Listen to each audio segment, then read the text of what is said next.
दोन चलातील रेषीय समीकरण। तर दोन चलातील रेषीय समीकरण म्हणजे काय? तर ज्या समीकरणात दोन चलांचा उपयोग होतो। काय असतो? दोन चलांचा उपयोग होत असतो। ज्या समीकरणात दोन चलांचा उपयोग होत असतो आणि ज्यांची कोटी एक असते अशा समीकरणाला आपण दोन चलातील रेषीय समीकरण असे म्हणतो। लक्षात, ज्या समीकरणात दोन चलांचा उपयोग होतो आणि ज्यांची कोटी एक असते त्या समीकरणाला आपण दोन चलातील रेषीय समीकरण असे म्हणतो।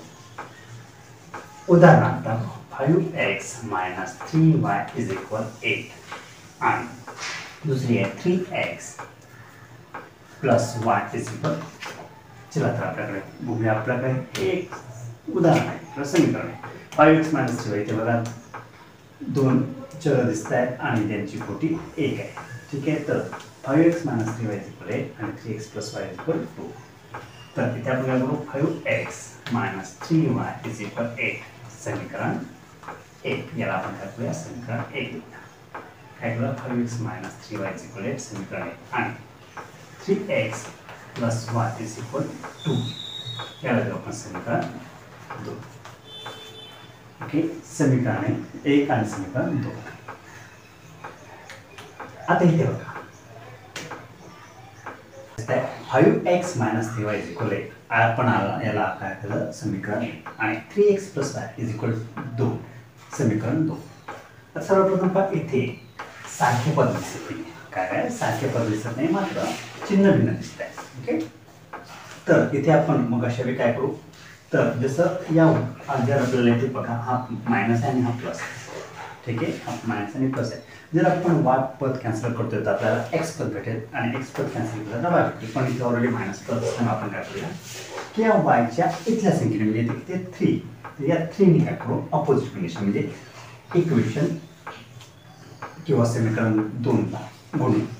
ठीक आहे, समीकरण 2 ला 3 ने गुणू आणि ते y ची व्हॅल्यू किती आहे? म्हणजे y ची किंमत किती आहे? नथिंग मीन 1। तर आपण समीकरण 1 ला 1 ने गुणू। थोडं कळलं आपण काय करतोय? 5x - 3y = 8 समीकरण 1। त्यानंतर 3x + y = 2 समीकरण 2। तर आपण काय करतो? हे y च्या पद कॅन्सल करायचे असेल तर या 3 ने म्हणजे समीकरण 1 मधल्या 3 ने आपण समीकरण 2 पूर्ण समीकरण 2 ला मल्टिप्लाय करतो आणि समीकरण 2 मधल्या y ने आपण समीकरण 1 ला पूर्णतः गुण करतोय। ठीक आहे, तर बघा आता या 1 ने आपण समीकरणाला आपण गुणतोय। तर 1 ने 5 ला म्हणजे 5x - 3y जसेच्या तसे मी ॲज इट इज। तर आपण जेव्हा 1 ने मल्टिप्लाय करतो काय तो 5x - 3y = 8 समीकरण आता 1 2 तर आपण याला खाली समीकरण 3 काय करतो? आपण समीकरण 3 आणि 3 ने याला मल्टिप्लाय करतो तर काय 3 3 = 9x 3 9 प्लस मायनस म्हणजे प्लस आहे। ठीक आहे, 3 y ला म्हणजे 3y आणि 3 ने 2 ला 3 2 6 याला देऊ आपण समीकरण 4। आलं का लक्षात? इथं तर आपल्याला भेटलं समीकरण 3 आणि समीकरण 4। ओके, आता इथे बघा तुम्हाला काय दिसतंय की समीकरण 3 आणि समीकरण 4 यामध्ये या दोन्ही संख्या बघा y च्या दोन्ही संख्या ज्या आहेत त्या सारख्या दिसतात 3y 3y, पण चिन्ह काय मायनस प्लस आहे। काय दिसतंय? मायनस आणि प्लस। मग आपण अशा वेळी काय करू? आपण यांना करूया ॲडिशन म्हणजे समीकरण 3 आणि समीकरण 4 चे आपण काय करूया? बेरीज। समीकरण 3 आणि समीकरण 4 चे काय करतो? बेरीज। म्हणजे बेरीज होते तेव्हा काय मायनस आणि प्लस -3 आणि +3 काय होतंय? कॅन्सल होतंय। -3 आणि +3 काय कॅन्सल झाले म्हणजे आपल्याकडे आले 9 आणि 5 14x। ओके, = 8 6 14। आलं लक्षात?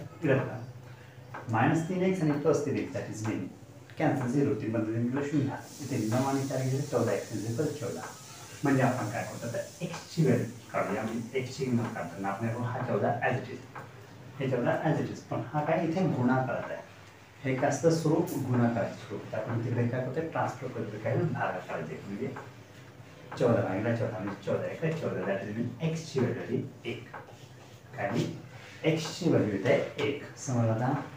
बी सिंपल काय नाही आपण सर्वप्रथम दोन्ही पद सारखे केले, त्यामध्ये आपण प्लस मायनस कॅन्सल होते म्हणजे 14x आणि 14 that is mean x is equal 1 म्हणजे x ची किंमत आणि 1. तर आता आपण काय करतोय, आता आपल्याला व्हॅल्यू y मग आपण काय करू, एका चलाची किंमत भेटते दुसऱ्या चलाची किंमत काढण्याकरता आपल्याला काय करावं लागेल, y ची किंमत. तर आपण काय करतोय की x बरोबर इकडे लिहित आहे x बरोबर 1. हे कोणते समीकरण तर ठेवा, आपण काय समीकरण 1 मध्ये ठेवू, समीकरण 1 मध्ये ठेवू, समजलं, समीकरण 1 मध्ये कळलं का. तुम्ही कुठले समीकरण ठेवा, आपण x बरोबर 1 म्हणजे x ची किंमत 1 ही आपण काय समीकरण 1 मध्ये ठेवूया. तर आपण समीकरण 1 काय म्हणतो, रफ होत आहे.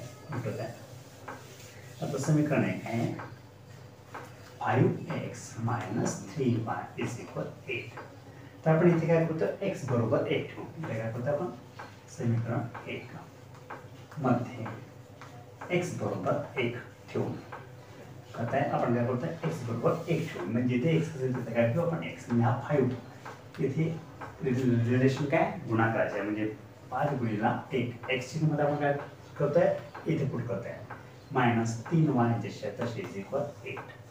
ओके, मग आपण काय करतो 5 चा 5 म्हणजे 5 1 5 -3y इज इक्वल 8. म्हणजे आपण काय करतोय -3y तशी बरोबर 8 आणि हा प्लस मध्ये आहे. तर आपण तिकडे ट्रान्सफर करतोय म्हणजे बरोबर चिन्ह तिकडे येतं तेव्हा काय होतं, चिन्ह बदलतं. म्हणजे -3y बरोबर 8 5 गेले की झाले 3 झाले. म्हणजे इथे काय y म्हणजे -y इज इक्वल हा 3 हा इथे काय 3 आणि y दॅट इज पुन्हा करतात ते काय करू पुन्हा भागाकार करायचे म्हणजे काय -y बरोबर 3. पण आता y बरोबर 1 -y बरोबर 1 म्हणू शकतो का, यावर आपण y बरोबर -1 कळलं का. तर आपण x ची किंमत काढलेली आहे 1 आणि y ची किंमत निघाली -1 दॅट इज मीन आपण त्याला असं लिहू महिरूपी कंसात +1 आणि -1. कळलं का.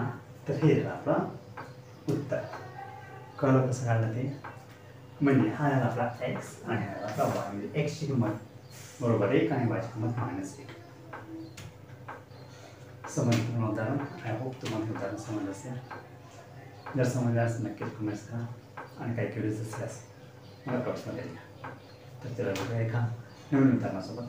तोपर्यंत हा मस्त आहे.